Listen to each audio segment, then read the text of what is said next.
जय सिया राम, स्वागत अभिनंदन आपका अपने चैनल एस्ट्रो डॉक्टर शालिनी बहल में। अभी हमने लास्ट बात की थी मूल त्रिकोण साइन की, हाउ द मूल त्रिकोण साइन आर इंपॉर्टेंट। शनि के मूल त्रिकोण साइन के साथ आप उसको देखिए कि मूल त्रिकोण साइन में बैठा हुआ जो प्लैनेट है वो क्या देने के लिए इस जन्म में आपकी राशि में आया। अब इस वीडियो को चर्चा का विषय बनाएंगे कि शनि अगर आपके 1 से लेकर 12 भाव में बैठा है तो वो ऐसे फल क्यों देता है, कैसे उसे जानते हैं। फर्स्ट हाउस में शनि, अब सेकेंड हाउस में शनि, थर्ड हाउस में Shani, but what exactly the Saturn is.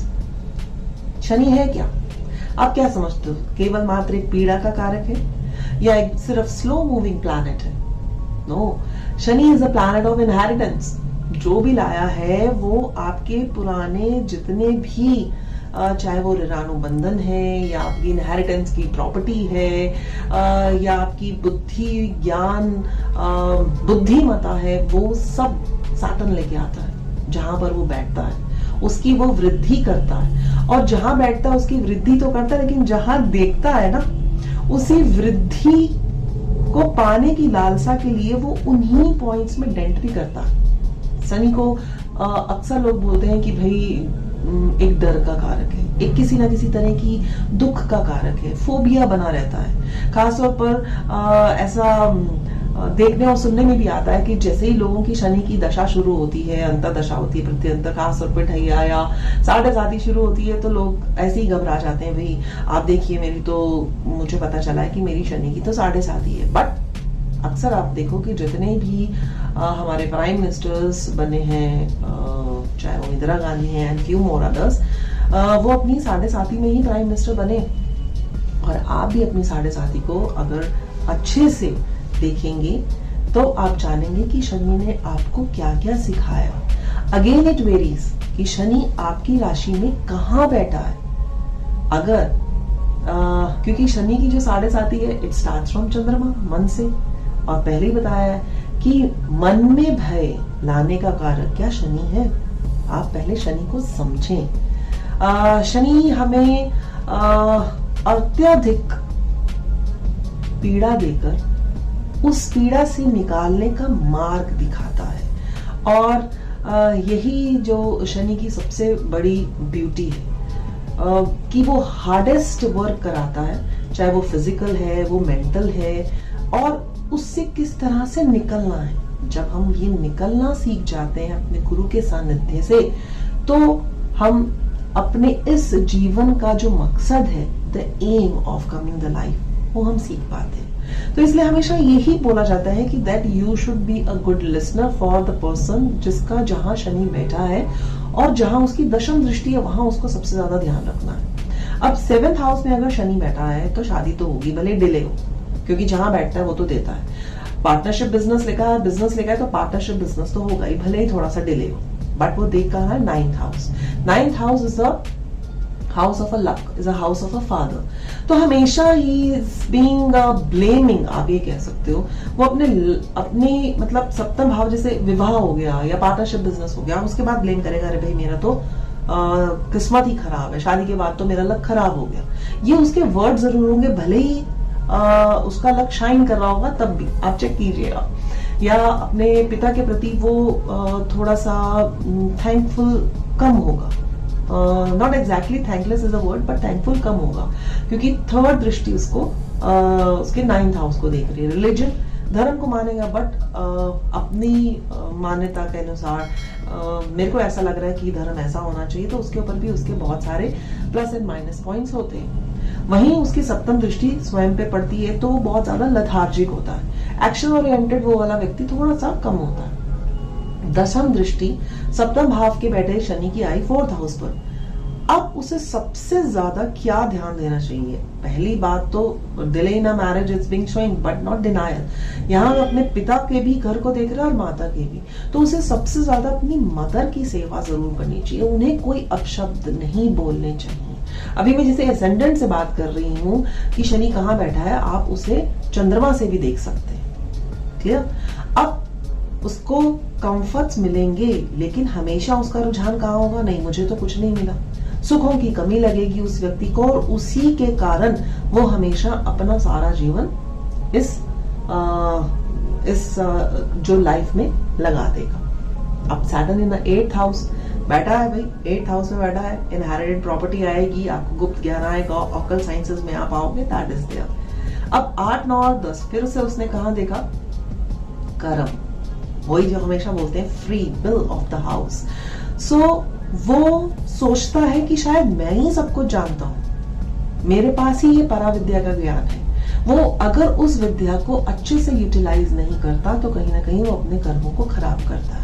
वहीं पर कहा जाता है कि अगर तुम्हारे पास वो अष्टम से रिलेटेड जितने भी सिग्निफिकेटर्स हैं वो अगर आए हैं, जो भी ऋणानु बंधन के कारण पॉजिटिव और नेगेटिव आए हैं, आप उनको एक बार बाइफरकेट करके सोचें, क्योंकि अष्टम से उसकी जो सप्तम दृष्टि जा रही है 8th हाउस से शनि की, वो क्या बोलती है? आपकी इसी कारण, क्योंकि अगर बहुत लोग साधु सन्यासी बन जाते हैं, घर छोड़ देते हैं, तो उनकी फैमिली जो है अगर मैरिड है तो अपनी फैमिली को छोड़ के चले जाते हैं, जिसके कारण फिर उन्हें पे करना पड़ता है। तो या तो वो विवाह ना करें, अगर करें तो अपनी फैमिली के लिए ढंग से सोचें, उनका पूरा इंतजाम करें, और किसी भी तरह से कटु वाक्य मत बोले। स्पेसिफिकली कटु वाक्य तो बिल्कुल नहीं बोले, क्योंकि उनकी दशम दृष्टि 5th हाउस पे आ रही है, तो उनके बच्चों को कहीं ना कहीं पे करना पड़ेगा। और जो भी उनका ऑकल्ट है, मान लीजिए अगर वो ऑकल्ट या एस्ट्रोलॉजी से रिलेटेड कोई कार्य कर रहे हैं, पंचम यानी कि संतान को प्रॉब्लम आएगी उनके कटु वाक्य के कारण अगर वो कुछ ऐसा करते हैं। साथ ही साथ जो उनकी मंत्र साधना है उसमें भी विघ्न आता है, और क्या कहते हैं कि जो एक अच्छे कार्य के लिए वो इस सिद्धि को प्राप्त करना चाहते थे और जो उन्हें मिल गई होती है, वो उसके कारण अब उसका दुरुपयोग करना आरंभ कर देते हैं। For this they have to pay for it. तो जहां आपका सैटर्न बैठा है आपको बहुत ध्यान रखना है, क्योंकि जो शनि अष्टम में बैठा होता है वो लॉन्जेटिविटी का कारक होता है। व्यक्ति कहता है भाई अब I become of 80 years so it's better to be die, but still longevity इतनी आसानी से जाती नहीं। तो जो भी विद्याएं होती हैं या जो भी उसके अंदर चल रहा होता है वो इतनी आसानी से वो छोड़ता नहीं। तो उसको कहीं ना कहीं अपने अहम को जरूर छोड़ना है, बिकॉज अष्टम भाव से हमारा अव्यक्त भाव आरंभ होना शुरू हो जाता है। और जो अगर हम कालपुरुष से देखें तो वो मंगल की राशि है, उस राशि में शनि बैठा है, तो भाई बहुत अच्छे से कार्य कराता है, और नहीं करे तो बहुत अच्छे से पीटता भी है अष्टम हाउस का सैटर्न। अब इसकी अष्टम की जो दृष्टि है 8, 9, 10, 11, 12, 1, 2, 3, 4, 5 पे चलेगी, ठीक है। अब आते हैं हम Saturn in the 9th house. भाग्य तो देगा भाई अच्छा, इस व्यक्ति का जब ये जातक पैदा होगा तो इसके पिता का भी भाग्य राइज होगा, घर अच्छा सा होगा, या किसी भी तरह से उसका पिता का राइज होना, उसका भाग्य अच्छा है। अब ये व्यक्ति की क्या त्रासदी होती है कि वो सोचते हैं भाई मैं कुछ बन नहीं पा रहा। अब भाग्य क्या कहता है, उसको कंफर्ट दे रहा है, तो उस कंफर्ट जोन से निकल नहीं पाता। ये इस व्यक्ति की सबसे बड़ी त्रासदी है। भले ही वो अपने मूल त्रिकोण से 11th में बैठा है, परंतु अपने कर्म से 12th में बैठा है। तो व्यक्ति के पास जब भाग्य से सब खाना और लग्जरीज आ रही होती है तो वो कर्म ही नहीं करता।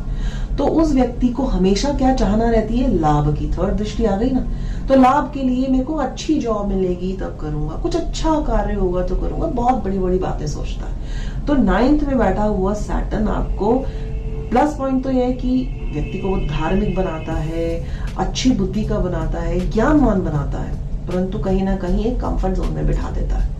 और उसकी अगर ग्रोथ बोलें तो आप ये कह सकते हो कि after 25-26 years of the age उसकी ग्रोथ होनी स्टार्ट होती है, जबकि अगर दूसरे बच्चे देखें तो शायद 22-23 साल के बाद उनकी ग्रोथ होनी स्टार्ट हो जाती है।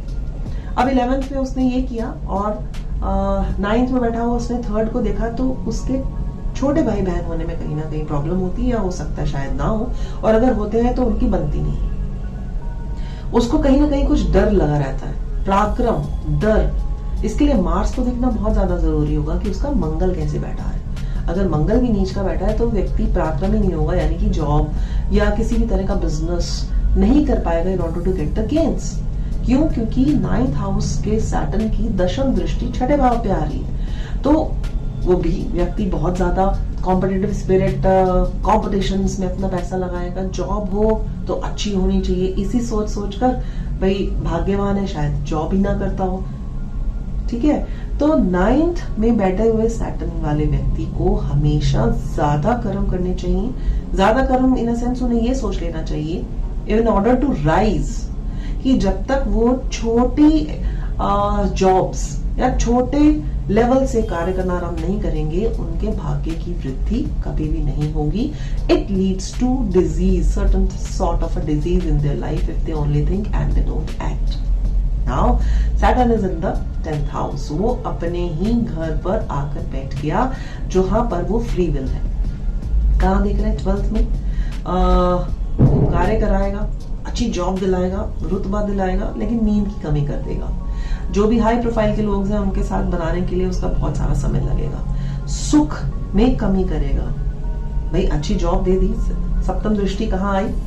4th हाउस में। माता के कोई ना कोई प्रॉब्लम्स उसको क्रिएट हो सकती हैं। लेडीज है तो उन्हें अपने हार्ट जस्ट से रिलेटेड कोई ना कोई इश्यूज आने की संभावना हो सकती है अगर शनि डेंटेड है, या 4th हाउस में भी कुछ और मैलेफिक प्लैनेट्स बैठे हुए हैं। यही सप्तम दृष्टि देखे तो इनकी कोई मैरिड लाइफ कोई खास नहीं होती, तो इसलिए कहा जाता है दशम दृष्टि आपकी 7th हाउस में आ रही है तो अपने पार्टनर या अपने लाइफ पार्टनर के साथ बहुत अच्छा सा बना के रखें, नहीं तो आपको इसी लाइफ में ही बहुत कुछ पे करना पड़ेगा। Now the Saturn is in the 11th house. अगर आपके 11th हाउस में सैटर्न बैठा, अपने मूल त्रिकोण साइन काल पुरुष की, बट हो सकता है आपकी राशि में कहीं और हो, तो उस व्यक्ति को गेन्स तो होंगे, भरपूर गेन्स होंगे। और ऐसा व्यक्ति सप्तम दृष्टि पंचम यानी कि शेयर मार्केट, सट्टा वगैरह उसमें जरूर लगाएगा, परंतु उसका सबसे ज्यादा गेन्स या जो भी पैसा है कहाँ लगेगा? पंचम भाव, 5th हाउस में। बच्चे हो गए उनके ऊपर लगेगा, शेयर मार्केट में लगेगा, अपनी ज्ञान की वृद्धि के लिए, बहुत पढ़ने के लिए वो पैसा लगाएगा। लेवल ऑफ कॉन्फिडेंस थोड़ा कम होता है, इसलिए वो ज्ञान अर्जित ज्यादा करता है, क्योंकि इसकी 3rd दृष्टि लगन पर आ रही है, तो वो थोड़ा सा स्लो लर्नर होता है। वहीं पर अगर उसकी 10th दृष्टि देखते हैं तो then it's comes to its 8th house, तो उसको क्रॉनिक डिजीजेस से थोड़ा सा ध्यान रखना चाहिए, और किसी भी तरह की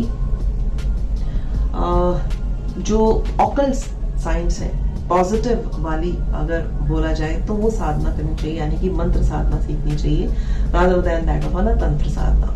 क्योंकि 11th में बैठा है तो 11, 12, 1, 2, 3, 4, 5, 6, 7 और 8 अष्टम पर शनि की दृष्टि।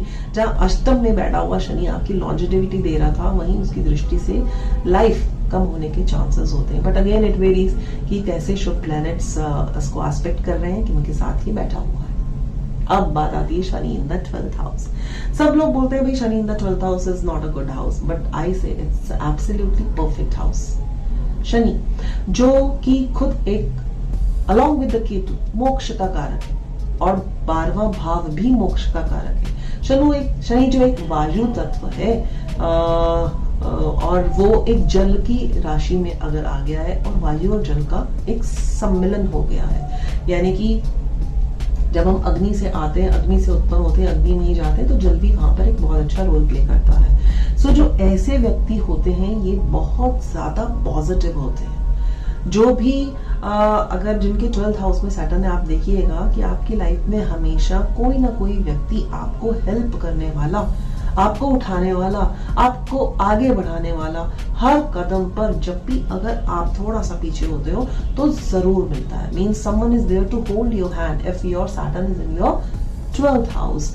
ये बहुत पॉजिटिव है। क्यों? क्योंकि वो अपनी मूल त्रिकोण से सेकंड भावत भावम 2nd हाउस में गया है, और वो अपने कारक की वृद्धि कर रहा है। परंतु हाँ, यहाँ अगर देखा जाए तो ये व्यक्ति साधना करते हैं, आराधना करते हैं, हाई प्रोफाइल लोगों के साथ उठना बैठना होता है, परंतु इनका जो ध्यान है मोक्ष से हटकर कहाँ जाता है? बैठे हैं, मोक्ष की प्राप्ति होनी है, लिखवा के आए, परंतु मोक्ष से कहाँ और कौन ध्यान हटाता है? इनका 3rd दृष्टि, which is the 2nd house. क्योंकि जब इनके मन में सबसे ज्यादा यही है कि मुझे सिर्फ पैसा कमाना है, पैसे की कमी है, जिसका कारण इनको हमेशा डर रहता होगा, अगर ये इससे हट जाएं तो ये परा विद्या में काफी आगे तक जा सकते हैं। इन्हें कोई ना कोई डिजीज जरूर होती है जहां पर इनका पैसा लगता है, परंतु ये ध्यान कम देते हैं अपनी बॉडी के ऊपर, क्योंकि 6th दृष्टि जो है वो 7 दृष्टि इनके 6 हाउस के ऊपर आ रही है। कंपटीशन से थोड़ा अवॉइड करते हैं, लड़ना झगड़ना इन्हें पसंद नहीं आता। अगर कहीं मन भेद हो जाता है तो मतभेद करके वो रास्ता ही बदल लेते हैं, दोबारा उसके साथ मिलना नहीं चाहते। This is of a 12th house Saturn. But ये व्यक्ति अगर किसी के साथ जुड़ता है तो लंबे समय तक जुड़ता है और ये कभी किसी को धोखा नहीं देता, बिकॉज ये मोक्ष का हाउस है, which is a 12th house. यही इसकी अगर दशम दृष्टि देखें तो 9th हाउस पर आती है, यानी कि ये धार्मिक प्रवृत्ति के होते हैं। पिता के साथ इनका अच्छा संबंध होता है, परंतु जब ये समय आता है कि वो अपने पिता को कुछ एंजॉय करा पाए, तब तक शायद इनका वो साथ अपने पिता से छूट जाता है। ये एक बहुत बड़ी त्रासदी रहती है। इसलिए कहा जाता है कि जितना भी इन्हें अपने पिता का सानिध्य मिले और जो भी इन्हें अपने पिता से मिले या पिता तुल्य व्यक्ति से मिले, इन्हें अवश्य ही समय रहते हुए ले लेना चाहिए। तो आज हमने जाना कि जो सैटर्न है एक बहुत अच्छा ग्रह है।